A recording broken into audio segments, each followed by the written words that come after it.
Worksheet करेंगे। हिंदी की कार्यपत्र 82। रीढ़ की हड्डी एकांकी के कुछ भाग आप पढ़ चुके हैं, उसे संक्षेप में अपने शब्दों में लिखिए।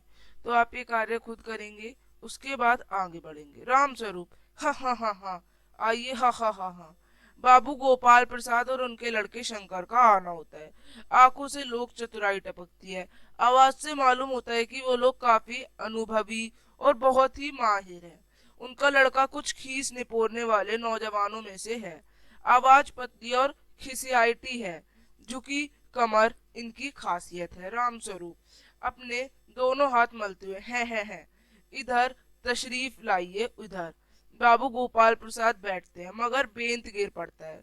ये इस तरह से होता है। वो दोनों अपने आप को बहुत ही होशियार मान रहे थे, लड़का भी और उसके पापा भी, पर दोनों को कुछ नहीं पता था। राम स्वरूप यह बेत लाइए मुझे दीजिए।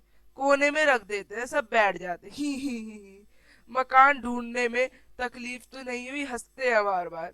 गोपाल प्रसाद खंखार कर नहीं, तांगे वाला जानता था, और फिर हमें तो यहाँ आना ही था, रास्ता मिलता कैसे नहीं। राम स्वरूप ही। ये तो आपकी बड़ी मेहरबानी है, मैंने आपको तकलीफ तो दी। गोपाल प्रसाद अरे नहीं साहब, जैसे मेरा काम वैसा आपका नाम। अब आखिर लड़की की शादी तो करनी ही है, बल्कि यो कहिए कि मैंने आपके लिए परेशानी खड़ी कर दी। राम स्वरूप ही। ये लीजिए, आप तो मुझे कांटों में घसीटने लग गए। हम तो आपके हैं सेवक ही है। थोड़ी देर बाद लड़के की ओर मुखातिब होकर कहिए, शंकर बाबू कितने दिन की छुट्टियां हैं? शंकर जी।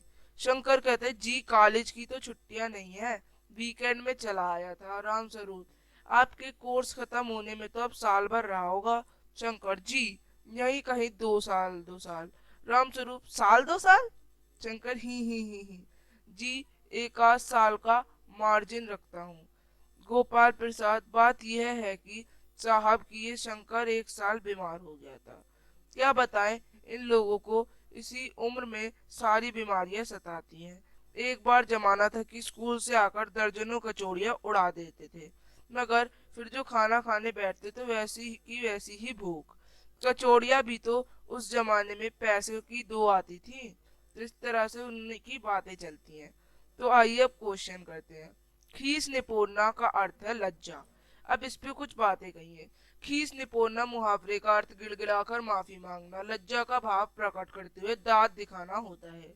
खीसे निपोड़ना वाक्य का प्रयोग हो सकता है, कायर व्यक्ति टेढ़ी नजर देखते ही खीसे निपोड़ देते हैं। एकांकी में बाबू गोपाल प्रसाद और शंकर के स्वभाव का क्या पता चलता है?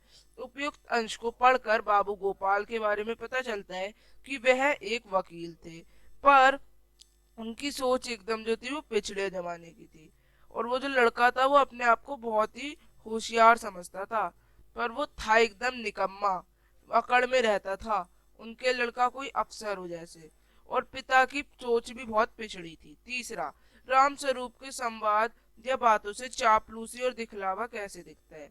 मेरी समझ से जो राम स्वरूप जी हैं वो क्या है, वो चापलूसी और दिखावे कर रहे हैं, क्योंकि वे शायद चाहते थे कि उनकी लड़की की शादी ऐसे घर में हो जाए और वो वहां चली जाए जहां पर उनकी सोच पिछड़ी है।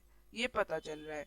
तो इस तरह से आप वर्कशीट के आंसर लिखेंगे। अब हम मिलेंगे आगे की वर्कशीट्स के संग, तब तक के लिए बाय एवरीवन। चैनल को लाइक, सब्सक्राइब एंड शेयर।